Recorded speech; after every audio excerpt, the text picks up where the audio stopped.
एक ऐसा बालक जिसका जन्म गुजरात के एक छोटे से गांव में हुआ, जो बचपन में तेल के खाली पीपे और रेलवे स्टेशन पर चाय बेचा करता था। और उनके जीवन में एक समय ऐसा आया कि वे इस दुनिया की मोह माया को छोड़कर सन्यासी बनने निकल पड़े। लेकिन वही बालक आगे चलकर हमारे देश का प्रधानमंत्री बना। जी हाँ दोस्तों, हम बात कर रहे हैं हमारे देश के माननीय प्रधानमंत्री श्री नरेंद्र मोदी जी के बारे में। तो आइए जानते हैं उनके जन्म से लेकर प्रधानमंत्री बनने तक के सफर को। दोस्तों, इस कहानी की शुरुआत होती है गुजरात के बाड़मेर गांव से। रमन भाई, मंदिर का झंडा बहुत पुराना और जीर्ण हो चला है, अब तो बदलना ही पड़ेगा। मगर उमा बेन, ये खतरा उठाएगा कौन? इन मगरमच्छों के होते कोई उस पार कैसे जाएगा? किसी भी गांववासी में हिम्मत नहीं थी, लेकिन वो सूरवीर बिना डरे उस खूनी झील में कूद गया और खूंखार मगरमच्छों के बीच में से तैरता चला गया। झील के किनारे खड़े सभी लोग मुभाए उस बालक की वीरता को देखते रह गए। उस वीर बालक ने फुर्ती के साथ मंदिर का झंडा बदल भी दिया और देखते ही देखते तैरकर वापस भी आ गया और सभी लोग उसे शाबाशी देने लगे। शाबाश बेटा। और जब वो बालक अपने घर पहुंचा तो अपने माँ से कहता है, माँ देख तेरे लिए क्या लाया हूँ। ये क्या, तू गीला कैसे हो गया रे? जरा शर्मिष्ठा झील में तैर कर आया हूँ। मगरमच्छ वाली झील में क्यों उतरा तू? वो छोड़ माँ, देख मैं क्या लाया हूँ तेरे लिए। हे भगवान, मगरमच्छ का बच्चा! इस बेचारे को क्यों पकड़ लाया? मंदिर का झंडा बदलने झील में उतरा तो सारे मगर मुझ पर झपट रहे थे। उनको सबक सिखाने के लिए इसको उठा लाया। एक तो तू झील में उतर गया और फिर ये मगरमच्छ का बच्चा उठा लाया। अगर कोई तुझे तेरी माँ से दूर ले जाए तो? अरे ये तो मैंने सोचा ही नहीं। मैं अभी इसको इसकी अम्मा के पास छोड़ कर आता हूँ। जा और अपनी अम्मा को कहना आगे से मैं झील में उतरूं तो मुझ पर झपटा ना करे।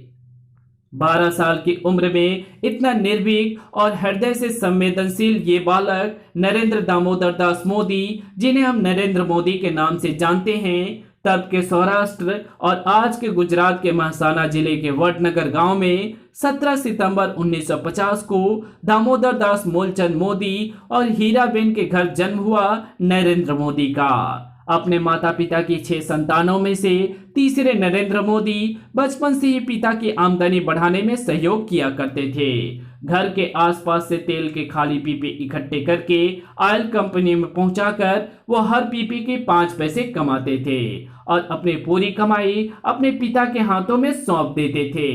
पढ़ाई में मेधावी नरेंद्र मोदी बाकी गतिविधियों में भी आगे थे, जैसे तैरना, रंगमंच, सिर कटा सकते हैं लेकिन सिर झुका सकते नहीं, वाद विवाद प्रतियोगिता, नेतृत्व, पतंगबाजी, हर क्षेत्र में मेधावी नरेंद्र मोदी स्वामी विवेकानंद को अपना आदर्श मानते थे।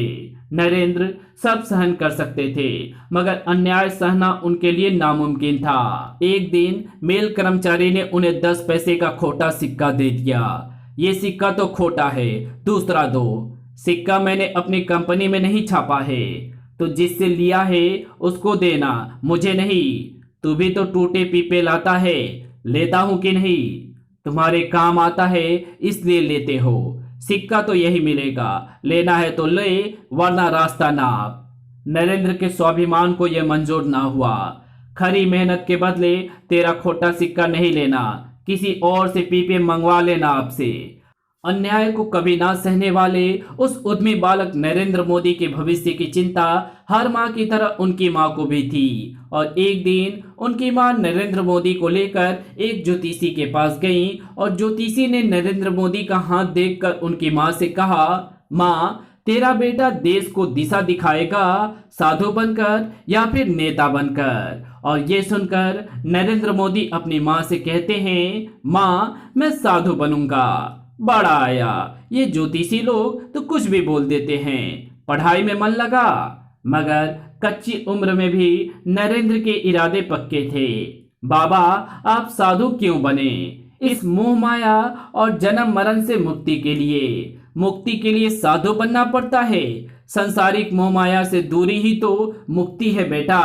साधु के इस बात का नरेंद्र मोदी पर इतना असर हुआ कि वे घर छोड़कर साधु बनने चले गए और मुक्ति की तलाश करने लगे।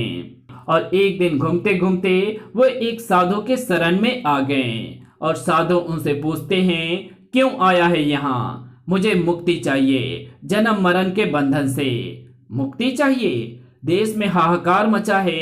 देश को मुक्ति दिलाने की बजाय देश का युवा अपने मुक्ति की सोच रहा है। वो गूढ़ बात नरेंद्र मोदी के मन में गहरी बैठ गई। साधु के चरणों में शीश नवाकर और उनका आशीर्वाद प्राप्त करके वे वापस घर लौट आए और घर पर उनकी माँ बहुत खुश हो जाती हैं और नरेंद्र मोदी से कहती हैं, अब तो कभी अपनी माँ को छोड़कर नहीं जाएगा, कभी नहीं, ना माँ को ना भारत माँ को। वापस आने के बाद वे अपने भाई की चाय की दुकान में हाथ बटाने लगे। ईमानदारी बचपन से ही उनमें कूट कूट कर भरी थी। एक दिन रेलवे स्टेशन पर चाय बेचते हुए, चाय चाय, एक चाय दे दो। बाबूजी, छुट्टे पैसे नहीं है मेरे पास, मैं अपने दोस्त से छुट्टे लाता हूँ, रहने दो, बाकी पैसे तुम ही रख लो। जल्दी दे मोहन। पर बाबूजी ने बाकी पैसे रखने को कहा है, हमें सिर्फ अपनी मेहनत का पैसा रखने का हक है। नरेंद्र मत भाग, रुक जा नरेंद्र। बाबूजी, आपके छुट्टे पैसे। इस कलयुग में भी इतनी ईमानदारी, सच में कमाल है ये लड़का। सच में कमाल ही तो थे नरेंद्र। उनके चाय की दुकान में चाय पीने सखा यानी राष्ट्रीय स्वयंसेवक संघ के कार्यकर्ता भी आया करते थे। चाय से ज्यादा सभी उनकी बातों के कायल थे। जगन भाई, ये रही आपकी स्पेशल चाय, चीनी नहीं डाली है इसमें। वाह भाई, तू सभी ग्राहकों का कितना ध्यान रखता है। सभी तेरे जैसे हो जाएं तो देश का भला हो जाए। देश का भला तो होगा ही, आप सब आते रहेंगे तो मेरा भला भी जरूर हो जाएगा। कमाल की बातें करता है तू। एक दिन सखा के लक्ष्मण राव इनामदार उनकी दुकान पर आए। नरेंद्र, आज 2 स्पेशल चाय ले आ, लक्ष्मण भाई आए हुए हैं। तो ये है नरेंद्र जिसके बारे में दिन भर बताते रहते हो। जगन भाई, ऐसे ही चाय की तारीफ करते रहिए और बिक्री बढ़ाते रहिए। स्पेशल से भी स्पेशल चाय बनाकर दूंगा। तू चाय और बातें ही बनाता रहेगा या देश के लिए भी कुछ करेगा? शाखा आ जा, देश के लिए कुछ कर। लक्ष्मण भाई, शाखा आकर लाठी चलाने से भला देश की सेवा किस प्रकार होगी? और अपने परिवार के लिए कुछ कमाऊंगा नहीं तो उनके प्रति फर्ज कैसे पूरा करूंगा? अरे भोले, सखा मतलब सिर्फ लाठी चलाना नहीं है, गरीबों की लाठी बनना भी है। हम सब भारतीय संस्कृति का पालन करते हुए देश का हित करते हैं और सखा में आएगा तो तेरी दुकान में भी सखा वालों की भीड़ लग जाएगी। देश का भला करेगा सो अलग, बोल क्या कहता है? ऐसी बात है तो आज ही मेरा नाम लिख लो सखा में। नरेंद्र मोदी ने सखा में शामिल होने की शपथ ले ली और पूरी लगन से सखा का काम करने लगे। भाई, बहुत कर्तव्य परायण हो तुम। सखा के विचारों को उन्होंने अपने जीवन में धारण कर लिया था। वो अपने सभी कार्य खुद से ही किया करते थे। माँ, मेरे खाने में नमक और तेल मत डाला करो। क्यों? देश सेवा की शपथ ली है। देश में इतने लोग भूखे पेट सो रहे हैं तो मैं पकवान कैसे खा सकता हूँ? देश प्रेम और सेवा भाव उनमें प्रचुर मात्रा में था। 1965 में भारत पाकिस्तान युद्ध के दौरान नरेंद्र मोदी अपनी टोली के साथ सुबह ही स्टेशन पर चले जाते थे और संपूर्ण प्रेम और समर्पण भाव के साथ सैनिकों की सेवा किया करते थे।